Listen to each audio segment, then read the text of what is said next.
Today's episode is brought to you by thisdayinthenfl.com. Celebrating football's greatest moments, one day at a time. Listen to classic broadcasts, explore historic games, and keep the legacy of the NFL alive at thisdayinthenfl.com. Colgate, Colgate presents Bill Stern. With the Colgate Sports Newsreel. Bill Stern, the Colgate Shave Cream Man, is on the air. Bill Stern, the Colgate Shave Cream Man, the story's rare. Take his advice and you'll look nice. Your face will feel as cool as ice. With the Colgate Shaves, you'll be a fan. Good evening, ladies and gentlemen. This is Bill Stern speaking with the Colgate Sports Newsreel and speaking tonight from Baltimore, Maryland. For in Maryland this afternoon, we broadcast the Navy-Georgia Tech football game. Our guest tonight in Baltimore is Navy's great football coach, Commander John Welshel. But first, Reel 1, today's outstanding football games in each section of the nation. In the East, Yale beat Dartmouth 17-7. Army beat Harvard 14-0. Pennsylvania beat Columbia 42-12, and Georgia Tech beat Navy 21-0. In the South, Texas beat Rice 12-7. Alabama beat Kentucky 14-0. In the Midwest, Notre Dame beat Illinois 21-14. Ohio State beat Northwestern 20-6. Minnesota beat Michigan 16-14, and Wisconsin beat Purdue 13-0. In the Far West, California beat Washington 19-6. Washington State beat Oregon State 26-13. Stanford beat Southern Cal 14-0. And for today's upset, twice beaten UCLA beats unbeaten Santa Clara 14-6. And that's all for football. Reel 2, a flash of red. The sports writers had a name for him, a name that tells better than 1,000 words the way he looked as he made football history, twisting and twirling his way to touchdown after touchdown, slipping like a spook from the frantic grip of every tackler in the Big Ten Conference. They called him a ghost. You remember the galloping ghost of Illinois, Red Grange? Yes, Red Grange was a champion among champions. And you lather shavers will agree he knows what it takes to make a champion when you hear what he wrote Bill Stern about Colgate Lather Shave Cream, the shave cream of champions. He writes, "Dear Bill, I'm one of your best Colgate Lather Shave Cream salesmen. Just yesterday, I sold a friend who's got a tough beard like mine. I told him how Colgate Lather has the knack of taking the fight out of wiry whiskers so the razor can take 'em off close and comfortable. First time over. Guess I did a good job, because he's switched to Colgate Lather. And like me, he'll be a lifelong customer. Cordially, Red Grange." Yeah, lather shavers, Colgate Lather Shave Cream does have the knack of taking the fight out of tough whiskers. That's what barbers call extra soaking power.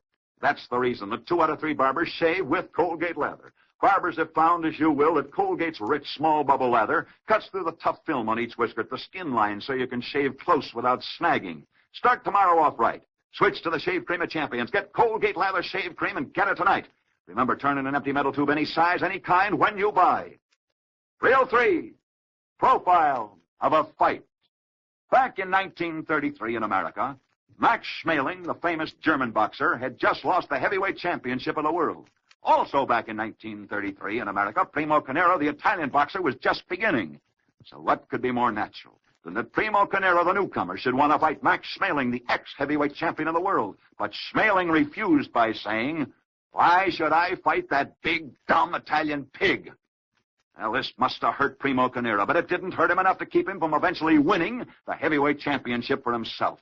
And after Carnera won that title, he fought anybody and everybody, barring only Max Schmeling. For Carnera vowed that he'd never fight Schmeling because Schmeling had once called him a big, dumb Italian pig. Schmeling vowed he'd someday make Carnera fight him, but Carnera vowed that he never would fight the German who'd insulted him. Finally, these 2 heavyweights both went back to their respective countries. Max Schmeling to Germany, Primo Carnera to Italy, each still hating the other. With the outbreak of war in 1939, Max Schmeling became a soldier in the German army. Primo Carnera became a soldier in the Italian army. One day last fall, almost a year ago tonight, a strange thing happened in Milan, Italy. Since there were almost as many German soldiers as there were Italian soldiers in Milan a year ago, it was decided to stage a great sporting spectacle to show the solidarity of the German and the Italian people. It's what could be more natural than to entertain this vast number of German and Italian soldiers with a boxing bout. And since both Germany and Italy each had a man who had once held the heavyweight championship of the world, why not then have these 2 former world champions meet? So it was that Max Schmeling, the former German heavyweight champion of the world, scheduled to meet Primo Carnera, the former Italian heavyweight champion of the world, last October in Milan, Italy. No publicity of this was or could be given to the outside world. For this fight was to entertain a huge concentration of German and Italian soldiers, and such a military gathering would be a perfect target for English bombers. And so there wasn't any publicity. On the night of the fight, there were 43,000 German and Italian soldiers assembled as the announcers stepped into the ring to introduce Max Schmeling and Primo Carnera. In this corner, the former heavyweight champion of the world, the pride of Germany, Max Schmeling. And in this corner, another former heavyweight champion of the world, the pride of Italy, Primo Carnera. Gentlemen, this fight will be for the European heavyweight. Gentlemen, they've just been informed. Those are not our planes over there. They are British bombers. British bombers.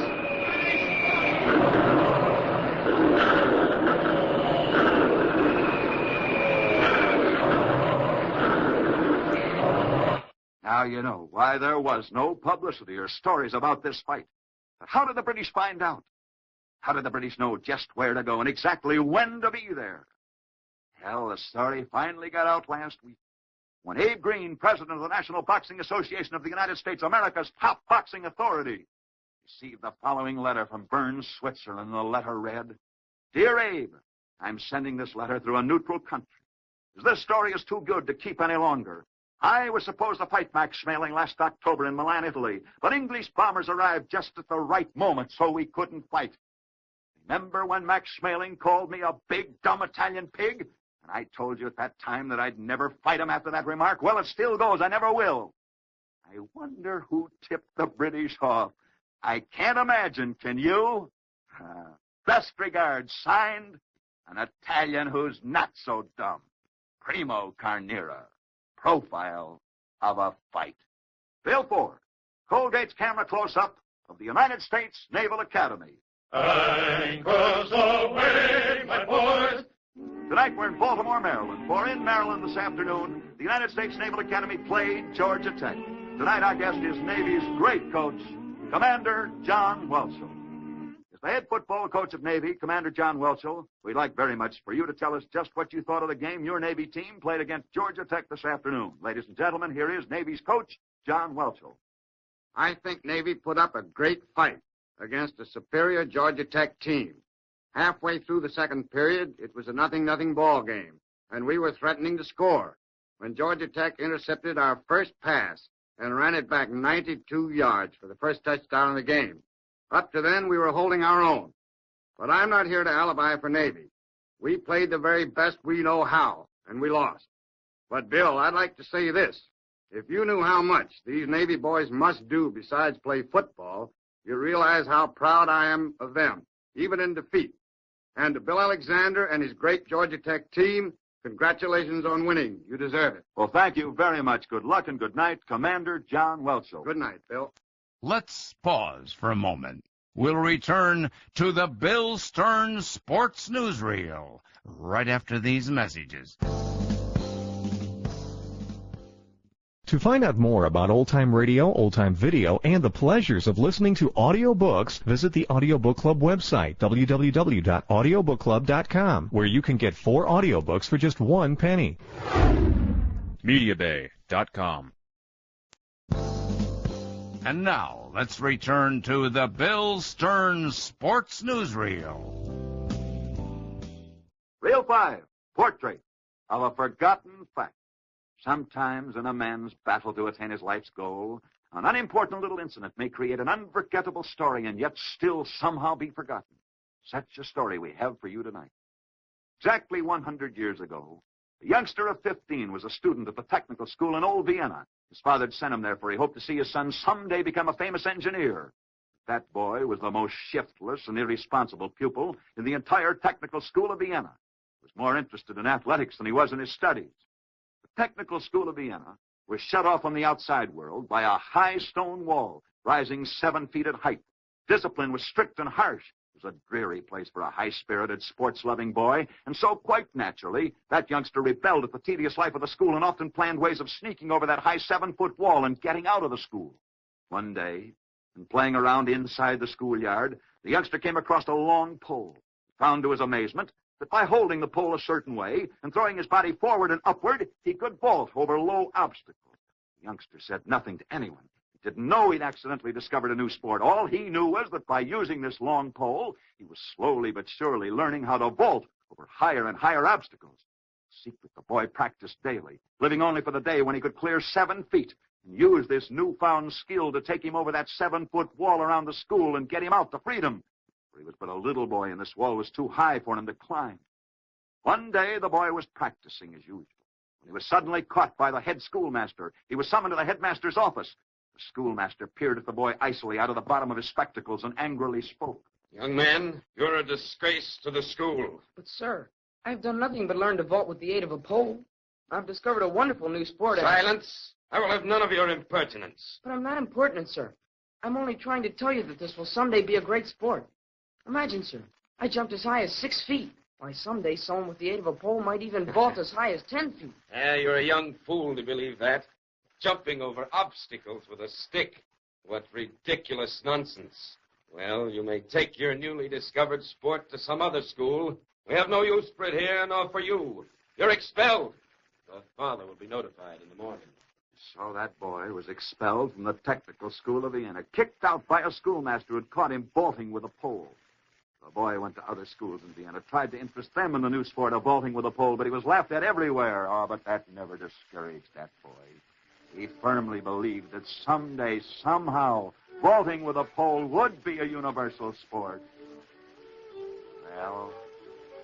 Well, that boy never lived to see that sport he discovered, vaulting with a pole, become the universal sport of pole vaulting.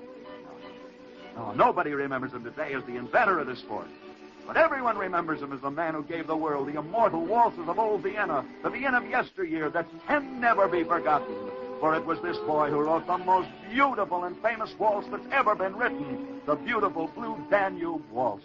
So you see, this youngster was the immortal Johann Strauss.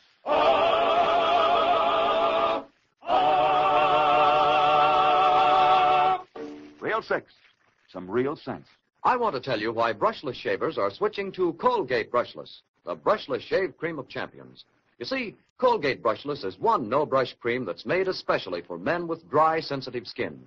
It stays moist and active clear through your shave, doesn't dry out, leaves your skin soft, feeling cool and refreshed. And here's the big news I promised.